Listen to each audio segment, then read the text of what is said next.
College యాజమాన్యాలు, school యాజమాన్యాలు కూడా అనేక సార్లు అల్టిమేటం కూడా ఇచ్చినాయి. కానీ ఈ ప్రభుత్వానికి సెన్సిటివిటీ లేదు. ఈ ప్రభుత్వానికి ప్రజల పట్ల కన్సర్న్ లేదు. ఈ ప్రభుత్వానికి నిజాయితీ కూడా లేదు. ఈరోజు నరేష్ కావచ్చు,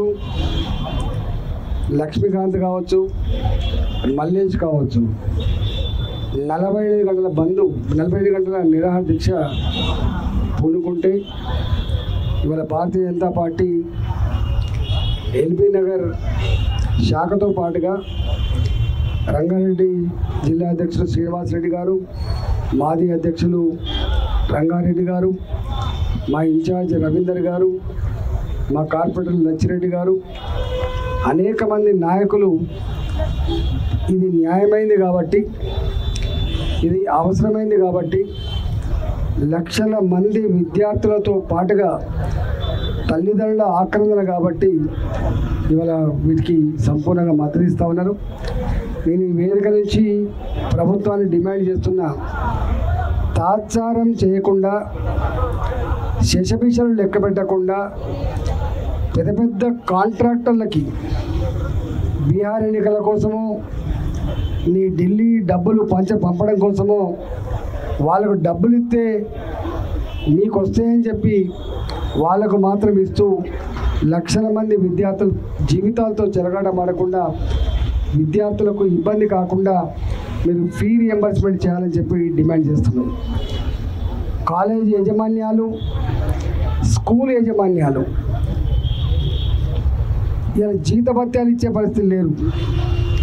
హాస్టళ్లలో తిండి పెట్టే పరిస్థితి లేదు.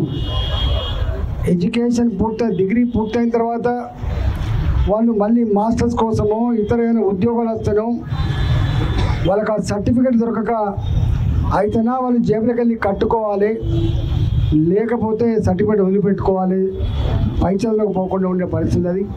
ఇది ఎంత గంభీరమైన సమస్యను, దీని గురించి ఎందుకు ఆలోచిస్తలేరో ప్రభుత్వం ఇవాళ ఎవరికి అంతుపట్టని సమస్యగా ఉంది. నేను గ్రామాలకు పోతే రెసిడెన్షియల్ స్కూల్, ఎస్సీ రెసిడెన్షియల్ స్కూళ్ళు, ఎస్సీ రెసిడెన్షియల్ స్కూళ్ళు, బీసీ రెసిడెన్షియల్ స్కూళ్ళు, మైనార్టీ రెసిడెన్షియల్ స్కూళ్ళు, ఆ రెసిడెన్షియల్ స్కూళ్ళల్లో అందులో పనిచేసే అవుట్సోర్సింగ్ ఉద్యోగులకు జీతాలు ఇవ్వకపోతే, అందులో చదువుకునేటువంటి హాస్టల్లో చదువుకునే పిల్లలకి డైట్ ఛార్జ్ ఇవ్వకపోతే, ఆ యాజమాన్యాలు అంటే ఈ అన్నం పెట్టేటువంటి ఏజెన్సీలు కావచ్చు, అవుట్సోర్సింగ్ ఏజెన్సీలు కావచ్చు, కలెక్టరేట్ల ముందట వాళ్ళు ధర్నాలు చేసే పరిస్థితి వచ్చిందంటే ఈ రాష్ట్రం ఎంత దుర్మార్గంగా వ్యవహరిస్తుందో మనకు అర్థమవుతుంది. అంతేకాకుండా ఇవాళ గవర్నమెంట్ స్కూళ్ళే కాకుండా ప్రైవేట్ స్కూళ్ళల్లో చదువుకునే పిల్లలకి బెస్ట్ అవైలబుల్ స్కూల్స్ అని వాళ్ళకు ఓ 42,000 రూపాయలు ఇస్తే చదువుతో పాటుగా భోజనం కూడా పెడతారు. ఒక 10,000 కోట్ల రూపాయలు కాలేజీలకు మాత్రమే కాకుండా ఇవాళ స్కూళ్ళకు బెస్ట్ అవైలబుల్ స్కూల్ లాంటి స్కూళ్ళకు కూడా బకాయి పడి ఇబ్బంది పడుతున్నారు. ఇక్కడి నుంచి ప్రభుత్వం డిమాండ్ చేస్తున్నా, మీకు తీరిక లేదు, మీకు ఏమైనా మీ దందాలు తప్ప, మీ పనులు తప్ప ప్రజల సమస్యలు పట్టించుకునేటువంటి మీకు టైం లేదు. కాబట్టి ఇవి కనుక మీరు పట్టించుకోకపోతే రాబోయే కాలంలో ఇవాళ ఇక్కడ జరుగుతుండొచ్చు ఈ ఉద్యమం, రేపు ఎల్బీనగర్లో జరుగుతుండొచ్చు, రేపు రాష్ట్ర వ్యాప్తంగా కూడా మీ ప్రభుత్వాన్ని ఇవాళ శాసించడం వస్తుందని చెప్పి హెచ్చరిక చేస్తూ, తక్షణమే ఇవాళ గవర్నమెంట్ రెసిడెన్షియల్ స్కూళ్ళల్లో ఏ సమ్మెతి జరుగుతుందో వాళ్లకు వెంటనే బకాయిలు చెల్లించాలని, ఇలా గవర్నమెంట్ స్కూల్ హాస్టళ్లలో ఉండేటువంటి పిల్లలకు కూడా డైట్ ఛార్జ్ చెల్లించాలని, ఇవాళ బెస్ట్ అవైలబుల్ స్కూళ్ళల్లో ఉండేటువంటి పిల్లలకు వాళ్ళ సంస్థలను కూడా మూతపడి స్కూళ్ళకు పోని పరిస్థితి వచ్చింది కాబట్టి వాళ్ళకు చెల్లించాలని, ఇవాళ ఫీ రియంబర్స్మెంట్ అది గవర్నమెంట్ కాలేజ్ కావచ్చు, ప్రైవేట్ కాలేజ్ కావచ్చు, తక్షణమే చెల్లించాలని చెప్పి డిమాండ్ చేస్తూ ఇవాళ 48 గంటల ఈ దీక్షకు సంపూర్ణంగా మద్దతు తెలుసుకున్న భారత్ మాతాకి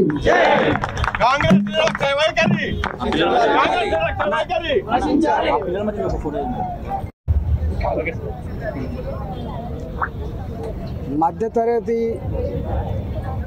లోవర్ క్లాస్ పిల్లలు పెద్ద పెద్ద కాలేజీలో చదువుకోవాలి, వాళ్ళకు ఫీ రియంబర్స్మెంట్ చెల్లిస్తామని చెప్పి ప్రభుత్వం ఏ స్కీమ్ అయితే తెచ్చిందో కేసీఆర్ గారి ఇలాకాలో ఆనాడు 2 సంవత్సరాలు పిల్లల ఫీ రియంబర్స్మెంట్ చెల్లించలేదు. ఇవాళ ఈ రేవంత్ రెడ్డి సర్కార్ వచ్చిన తర్వాత దాదాపు 2 సంవత్సరాలు అవుతుంది. అంటే 4 సంవత్సరాలుగా ఫీ రియంబర్స్మెంట్ లేకపోవడం వల్ల పేరెంట్సే వాళ్ళ డిగ్రీలు పూర్తయి పై చదువులకు పోవాలన్నా ఏదైనా ఉద్యోగం కోసం పోవాలన్నా కూడా తల్లిదండ్రులే మళ్ళీ ఆ డబ్బులు కట్టి అప్పులు చేసి ఇవాళ బజార్లో పడే పరిస్థితి వచ్చింది. మొన్న వాళ్ళు గత్యంతరం లేక సమ్మెకు నోటీస్ ఇస్తే 600 కోట్లు ఇస్తా అని చెప్పిన ప్రభుత్వం, అంటే 10,000 కోట్ల బకాయిలకు 600 కోట్ల రూపాయలు ఇస్తా అన్న ప్రభుత్వం 200 కోట్ల రూపాయలు అది కూడా గవర్నమెంట్ స్కూళ్ళకు కాలేజీలకు రిలీజ్ చేసింది తప్ప ప్రైవేటు యజమానులకు ఇవ్వలేదు. ఇవాళ ప్రైవేటు కాలేజీలో పనిచేసే టీచర్లకు కూడా జీతభత్యాలు లేవు, అందులో పనిచేసే స్టాఫ్ కూడా జీతభత్యాలు లేవు. వాళ్ళ అటాచ్డ్ హాస్టల్స్లో ఇవాళ బోబెట్టలేని పరిస్థితి ఉంది. కాబట్టి తక్షణమే దృష్టి సారించమని చెప్పి డిమాండ్ చేస్తున్నాం. రెండవది, గవర్నమెంట్ స్కూల్ కాకుండా కొంత క్వాలిటీ ఎడ్యుకేషన్ ఇవ్వాలని చెప్పి రెసిడెన్షియల్ స్కూళ్ళలో, ప్రైవేట్ రెసిడెన్షియల్ స్కూళ్ళల్లో బెస్ట్ అవైలబుల్ స్కూళ్ళ పేరిట కొన్ని వేల మందికి అడ్మిషన్లు ఇస్తారు. 42,000 రూపాయలు సంవత్సరానికి అన్నం పెట్టి చదువు చెప్పడానికి కేవలం 42,000 రూపాయలు మాత్రమే. ఇవాళ ప్రైవేట్ అవైలబుల్ స్కూళ్ళల్లో ఫీజు ప్లస్ భోజన ఖర్చు కలిస్తే 42,000 రూపాయలు. వాళ్ళకు కూడా ఇవ్వకపోతే వాళ్ళు కూడా మొత్తం బంద్ చేసుకొని పిల్లలంతా ఇంటికి పంపించారు. చివరికి ఎంత దిక్కుమాల ప్రభుత్వం అంటే గవర్నమెంట్ రెసిడెన్షియల్ స్కూళ్ళు, SC ST BC minority residential school కావచ్చు, హాస్టల్ కావచ్చు, వాళ్ళకు డైట్ ఛార్జీలు చెల్లించకపోతే వాళ్ళకు సప్లై చేసినటువంటి వాళ్ళు ఎవరైతే ఉన్నారో వాళ్ళు మొత్తం కలెక్టరేట్ల ముందట నిరసన చెప్పడము, మొత్తం పిల్లలకి బోబెట్టు బంద్ చేసి వాళ్ళు ఉద్యమాలు చేసే పరిస్థితి వచ్చిందంటే ఎంత దిక్కుమల్ల ప్రభుత్వం మనకు అర్థమవుతా ఉంది. అంటే ఒకవైపు ఏమో ఇంటిగ్రేట్ 200 కోట్ల రూపాయలు ఖర్చు పెడతామని చెప్పేటువంటి గవర్నమెంట్కి ఇవాళ 200 కోట్ల రూపాయలు దేవుడెరుగు, ఆడపిల్లలకి స్కూటీలు దేవుడెరుగు, 5 లక్షల రూపాయల విద్యానిధి చెక్కు దేవుడెరుగు, ఉన్న వాళ్ళకు కనీసం ఫీజులు కట్టండి, ఉన్న వాళ్ళకు కనీసం బోబెట్టమని చెప్పి ఈరోజు ఇక్కడ హస్తినాపురంలో నరేష్ గారు కానీ, అదే మల్లేష్ గారు కానీ, అదేవిధంగా లక్ష్మీకాంత్ గారు కానీ, అదేవిధంగా 100 మంది పిల్లలు ఇవాళ ఏ దీక్ష అయితే చేస్తూ ఉన్నారు 48 అవర్స్, దీనికి సంపూర్ణంగా భారతీయ జనతా పార్టీ మద్దతు ఇస్తూ ఉంది. మేము కూడా సపోర్ట్ చేస్తున్నాం.